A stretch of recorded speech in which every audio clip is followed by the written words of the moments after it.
Video பார்க்குற எல்லாருக்கும் வணக்கம் நண்பா. எல்லோரும் நல்லா இருக்கீங்களா?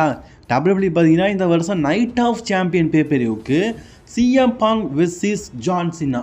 நம்ம எல்லாருமே குழந்தை பருவத்தில் பார்த்துருப்போம் சீனாக்கும் ஜான் சீனாக்குமான மேட்சை.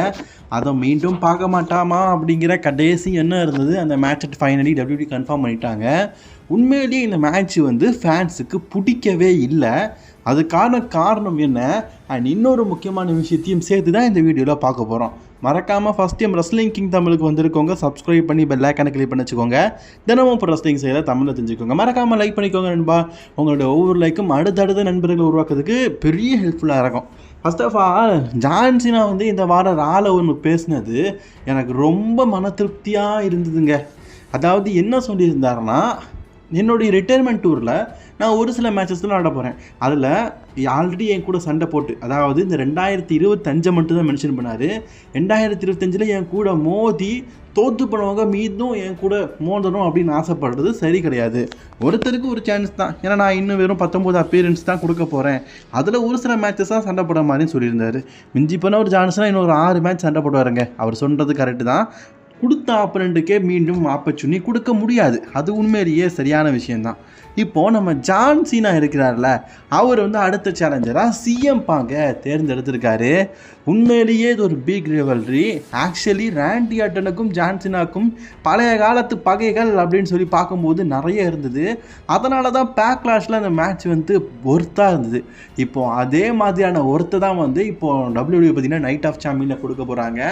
அதுதான் சிஎம் பாங் வெர்சஸ் ஜான் சீனா.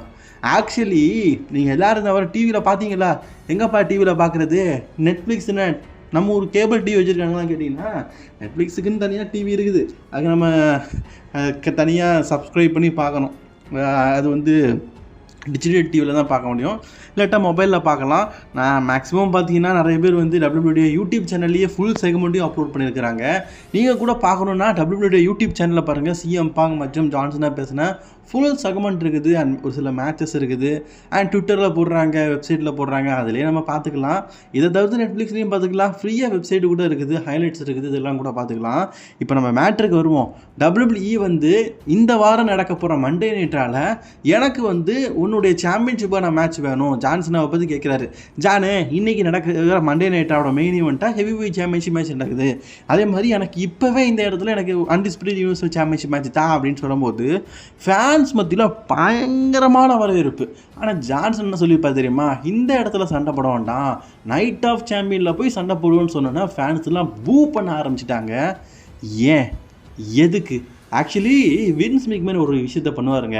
இப்போது லாஸ் ஏஞ்சல்ஸ் அப்படிங்கிற ஒரு இடத்துல ரா நடக்குது. அந்த லாஸ் ஏஞ்சல்ஸ் இடத்துல தான் டபிள்யூபிள்யூ பார்த்தீங்கன்னா அந்த பேப்பரே நடத்துவாங்க. அதுக்கு ஒரு 3 வருடத்துக்கு முன்னாடி 4 வருடத்துக்கு முன்னாடி அந்த இடத்துல ஒரு ராவை நடத்துவாங்க. ஒரு பிக் மேட்சை அனௌன்ஸ்மெண்ட் பண்ணும்போது அந்த இடத்துல வச்சு சொல்லுவாங்க. உங்களுக்கு குறிப்பாக சொல்லணுன்னா, ஃப்ளோரிடாவில் டபிள்யூபிள்யூ பார்த்தீங்கன்னா ராயல் ரம்போ ஒன்று நடத்துனாங்க.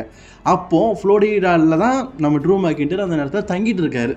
ஸோ மக்கள் அனைவரும் ட்ரூ மேக்கின்டர் ரொம்ப வசிக்கிறாங்க. ஆக்சுவலி ட்ரூ மேக்கின்டர் ஒரு ஸ்காட்லாண்டை சேர்ந்தது தான், ஓகே. பட் ஆனால் அவர் இப்போ தங்கியிருக்குது, பல வருடமாக தங்கியிருக்கிற எந்த ஊரில்? ஃப்ளோரிடாவில். ஸோ ஃப்ளோரிடாவில் ட்ரூ மேக்கின்டர் ராயல் ரம்பை வெற்றி பெற்று அதே ஃப்ளோரிடாவில் தான் டபிள்யூபிள்யூ பார்த்தீங்கன்னா என்ன நடத்துகிறாங்க, ரெஸ்ல்மேனியா. ஸோ அங்கே அவர் சண்டை போடுற மாதிரி பண்ணியிருந்தாங்க. அது நல்லாவே இருந்தது. அந்த தப்பை தான் டபிள்யூபிள்யூ இந்த மேட்ச்சில் பண்ணியிருக்கிறாங்க. என்னன்னு கேட்டிங்கன்னா, இந்த வாரம் ரா நடந்தது யூஎஸ்ஏல. இவங்க நைட் ஆஃப் சாம்பியனை யூஎஸ்ஏல நாங்கள் வாஷிங்டனில் நடத்துகிறோம், அங்கே நடத்துகிறோம், இங்கே நடத்துகிறோம், கண்டிப்பாக பாருங்கள் அப்படின்னு சொல்லிட்டு எங்களுக்குள்ளே நைட் ஆஃப் சாம்பியனில் மேட்ச் இருக்குதுன்னு சொன்னால் ஃபேன்ஸ் எல்லாமே பயங்கரமாக சப்போர்ட் பண்ணியிருப்பாங்க. ஆனால் இவனுங்க நாடு விட்டு நாடு தாண்டி காசுக்காக பார்த்தீங்கன்னா இப்போ அவனுங்க வேறொரு நாடான சவுதி அரேபியாவில் போய் இந்த மேட்சை வைக்கிறானுங்க. அப்படிங்கும்போது ஃபேன்ஸ் பூ தான் பண்ணுவாங்க. ஆக்சுவலி இதை ஒரு பேப்பர் மணி இந்த பேங்கில் நடத்திட்டு மீண்டும் நீங்கள் ரீமேட்சாக நைட் ஆஃப் சாம்பியனில் நடத்துனீங்கன்னா சரி ஓகே அப்படின்னு சொல்லிட்டு ஃபேன்ஸ் விட்டுருவாங்க. பட் ஆனால் நீங்கள் நடத்துகிற மேட்ச் கடைசி மேட்ச். இதுக்கப்புறமா ஜான் சீனாக்கும் சிஎம் பாங்கும் பார்க்க முடியாது. அமெரிக்க ஆடியன்ஸ் காசு கொடுத்து பார்ப்பானுங்க. ஆனால் எங்களை விட அதிகமாக காசு தராங்க சொல்லிட்டு சவுதி அரேபியாவில் இந்த மேட்சை வைக்கிறாங்கல்ல, அதனால தான் மக்கள் பெரிதும் எதிர்த்தாங்க. பட் இருந்தாலும் டபிள்யூபிள்யூ தரப்பில் பார்க்கும்போது அவங்க இப்போ டிகே குரூப்ஸ் எதிலும் விளம்பரம் எங்கிலும் விளம்பரம். இப்போது முந்திலாம் டபிள்யூபிள்யூ பார்க்கும்போது ரிங்கு ஒயிட்டாக இருக்குங்க. அட்வர்டைஸ்மெண்ட் அப்படிங்கிறது லைட்டாக வரும். அந்த அட்வர்டைஸ்மெண்ட்டை பார்க்கும்போதே நமக்கு ஆச்சரியமாக இருக்கும். இந்த டிவியிலேருந்து அட்வர்டைஸ்மெண்ட் வரும், இந்த WWE லைவ் ஷோலலாம் நடக்குது. இந்த இதில் கீழே பார்த்தீங்கன்னா டிஷர்ட் விளம்பரம் மட்டும் வரும். ஆனால் இப்போ அப்படி இல்லைங்க, எங்கே பார்த்தாலும் அட்வர்டைஸ்மெண்ட். இந்த WWE வந்து ரிங் கார்னரில் WWE லோகோ போட்டிருப்பாங்கல்ல, அதுக்கு கீழே ஒரு அட்வர்டைஸ்மெண்ட்டு. ஏன் இதுக்கும் மேலே அந்த ரிங் இருக்குது பார்த்தீங்களா, அதில் ஒரு அட்வர்டைஸ்மெண்ட்டு. சரி, ரிங்கில் போட்டானுங்க, இதில் போட்டாங்க பார்த்தா டிவிக்கு மேலே அட்வர்டைஸ்மெண்ட்டு. WWE யூஸ் பண்ணுற வெப்பன்ஸு, இந்த இது இப்போ நடந்து முடியும் மனித பேங்கில் பாருங்கள், லேடரில் அட்வர்டைஸ்மெண்ட்டு, ஃபயர் பால்ஸ் தான். அடுத்தது டேபிளில் அட்வர்டைஸ்மெண்ட்டு. எதிலும் அட்வர்டைஸ்மெண்ட், எங்கும் அட்வர்டைஸ்மெண்ட். காசு காசு காசு, எதிலும் காசு, எங்கிலும் காசு. WWE பார்க்கும்போது ஒரு மினியா அட்வர்டைஸ்மெண்ட் மாதிரி இருக்குதுங்க. எதிலும் அட்வர்டைஸ்மெண்ட்னா அதெல்லாம் ஓவர் தானே. ஸோ அந்த மாதிரி பார்த்தீங்கன்னா WWE வந்து சவுதி அரேபியாவில் காசுக்காக இப்படி ஒரு நடத்துனது ஃபேன்ஸ் மத்தியில் பிடிக்கல. ஆனால் கண்டிப்பாக நம்ம இந்த மேட்ச்சை பெரிதும் எதிர்பார்க்கலாம். ஏன் கேட்டிங்கன்னா, ஜான்சனா வர்சஸ் CM பாங்கோடைய ஹிஸ்ட்ரிக்கல் மேட்சை பார்க்கும்போது அந்தளவுக்கு நல்லா இருக்குது. நான் இன்னொரு விஷயத்தையும் கண்டிப்பாக இந்த இடத்துல சொல்லணும், அதை கடைசியில் சொல்கிறேன். இப்போ CM பாங்குக்கும் ஜான்சனாக்கும் மேட்ச் நடக்கும்போது அஃப்கோர்ஸ் நமக்கு தெரியும், நம்ம கோடி ரோட்ஸ் இருக்கார்ல, அவர் கையால் தான். நான் அதிகமான வீடியோவில் ஒரு விஷயம் சொல்கிறது தான், எனக்கு தெரிஞ்சு சம்மர் ஸ்லாமில் கோடி ரோட்ஸ் தான் ஜான்சனாக்கு அகேன்ஸ்ட் தான் மோத போகிறாரு. நீங்கள் கேட்கலாம், ஏப்பா ஸ்டார்டிங்லேயே சொன்ன ஜான்சனா வந்து மோதின பிளேயர் கூட மோத மாட்டேன் அப்படின்னு. அது வந்து அவங்களா சேலஞ்ச் பண்ணுறது. பட் ஆனால் கோடி ரோட்ஸ் வந்து ஏதாவது ஒரு நம்பர் 1 கண்டெண்டர் மேட்ச்சில் ஜெயிச்சு அவர் வந்து ஜான்சனா கூட மோதுறாருன்னா அது மோத தான் முடியும், அதை தடுக்க முடியாது இல்லை.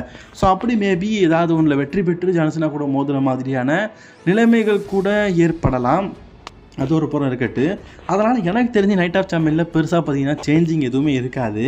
பட் ஆனால் சேஞ்சிங்கை நம்ம எதிர்பார்க்கலாம் அப்படின்னா செத்ரோன்ஸ்கிட்ட எதிர்பார்க்கலாம். ஏன்னா இந்த வார ராவுடைய மெயின் ஈவெண்ட்டாக பார்த்தீங்கன்னா ஜே ஊசோக்கும் குந்தருக்கும் ஹெவி சாம்பியன்ஷிப் மேட்ச் நடத்திருந்தாங்க. WWE நினச்சிருந்தாங்கன்னா நம்ம ஜே ஊசோ இருக்கிறார்ல, அவர் ஜெயிச்சதுக்கப்புறமாவோ அவர் தோத்தார்ல, அல்லது குந்தர் ஜெயிச்சார்ல அவர் தோத்தார்ல, ஏதாவது ஒரு நடத்தி அதில் செத்ரோன்ஸ் கேஷிங் பண்ணுற மாதிரி காட்டிருக்கலாம். ஏன்னா ஜே ஊசோவை அடித்து போட்டு பண்டைய உலகத்துக்கு பிரான் பிரேக்கரே போதும். பிரான் பிரேக்கரே பார்த்தீங்கன்னா குந்தரையும் சமாளிச்சிருவார். அது கரெக்டு தானே. நம்ம குந்தரை தோக்கடிச்ச ஆள் தான் பிரான் பிரேக்கர் NXTயில், அப்படிப்பட்ட டாமினேட்டரு. ஸோ அப்படிப்பட்ட பிரான் பிரேக்கர் வந்து இந்த மேட்ச்சில் அவர் ஒருத்தையிலேயே போதும். அதுலேயும் கூட பிரான்சன் ரீடர் இருக்கார். கண்டிப்பாக செத்ரோன்ஸ் கேஷிங் பண்ணி ரொம்பவே சுலபமாக சாம்பியன் ஆகிருக்கலாம். ஆனால் WWE பார்த்தீங்கன்னா அதை பண்ணாமல் இன்னொரு விஷயத்த பண்ணாங்க. என்னென்னா, குந்தர் வந்து சாம்பியன் ஆனார், அவர் பாட்டுக்கு போயிட்டார். 2 பேருமே டயர்டாக இருக்கிற நேரத்தில் செத்ரோன்ஸ் மணி இந்த பேங்க் கேஷிங் செய்யலை. ஸோ இதை வச்சு பார்க்கும்போது எனக்கு தெரிந்த வகையில் செத்ரோன்ஸ் வந்து ரா சைடு இருக்கிற ஹெவி வெயிட் சாம்பியன்ஷிப்பை கேஷிங் செய்ய மாட்டார். ஸ்மாக் டவுன் சைடு இருக்கிற அன்டிஸ்பியூட்டட் யூனிவர்சல் சாம்பியன்ஷிப்பை கேஷிங் செய்ய வாய்ப்புகள் மிக மிக அதிகம். அண்ட் WWE பார்த்தீங்கன்னா மேபி அந்த யூனிவர்சல் சாம்பியன்ஷிப்பை ராக்கு கொண்டு வரதுக்காக செத்ரோன்ஸ் மூலியமாக பயன்படுத்தலாம். அப்படி வின் பண்ணிட்டாருன்னா அவர் டைரக்ட்லி ராக்கு அந்த யூனிவர்சல் சாம்பியன்ஷிப்பை கொண்டு வரலாம். நான் ஆல்ரெடி சொல்கிறது தான், செத்ரோன்ஸ் கிட்ட எல்லாமே இருக்குது. மை ஸ்கில் இருக்குது, பலமான டீம் இருக்குது, பலமான வாய்ஸ்மேன் இருக்கிறான், பலமாக அவரே இருக்கிறாரு. பட் நான் கண்டிப்பாக அந்த டீமுக்கு டைட்டில் அப்படிங்கிறது ஒன்று தேவை. அது வேர்ல்டு ஹெவி வெயிட் சாம்பியன்ஷிப்பாக இல்லை அது அன்டிஸ்பியூட்டட் யூனிவர்சல் சாம்பியன்ஷிப்பாக நினச்சிட்டு இருந்தோம். இப்போ அன்டிஸ்பியூட்டட் யூனிவர்சல் சாம்பியன்ஷிப் தான் போவோம் அப்படிங்கிற மாதிரி சொல்லிட்டு இருக்காரு. எனக்கு ஒரு கற்பனை என்னென்னு கேட்டிங்கன்னா, சம்மர் ஸ்லாமில் எப்படியும் WWE பார்த்தீங்கன்னா ஒரு மேட்சை நடத்துவாங்க சாம்பியன்ஷிப் மேட்ச்சில்.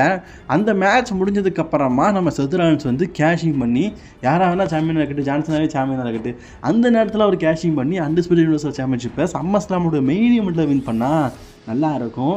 அதுக்கான காரணம் நான் ஏன் சொல்கிறேன்னா, போன வருடம் WWE மணி இந்த பேங்கை வின் பண்ண வச்சு ஜஸ்ட்டு ஸ்டோரிக்காக நம்ம CM பாங்குக்கும் ட்ரூக்கும் ஸ்டோரியை விட மணி இந்த பேங்க் குப்பை தான், மணி இந்த பேங்க்லாம் பெருசு கிடையாது, ஸ்டோரி தான் பெருசுன்னு சொல்லிட்டு CM பாங்க மூலியமாக CM பாங்கே 2 தடவை மணி இந்த பேங்க் வின் பண்ணியிருக்காரு.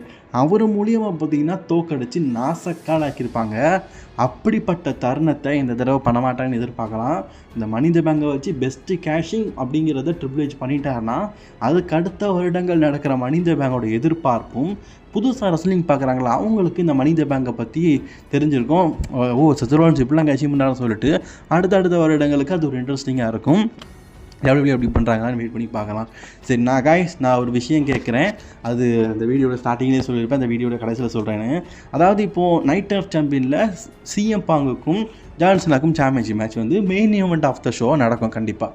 அப்போது அந்த டைமில் மேபி கண்டிப்பான்னு சொல்லலை, மேபி மனித பேங்கை வச்சுருக்க செத்ரான்ஸ் கேஷிங் பண்ணி சாம்பியன் ஆனால் எப்படி இருக்கும் அப்படிங்கிறத மறக்காமல் கவனிக்கோங்க. And more videos subscribe to wrestling king Tamil.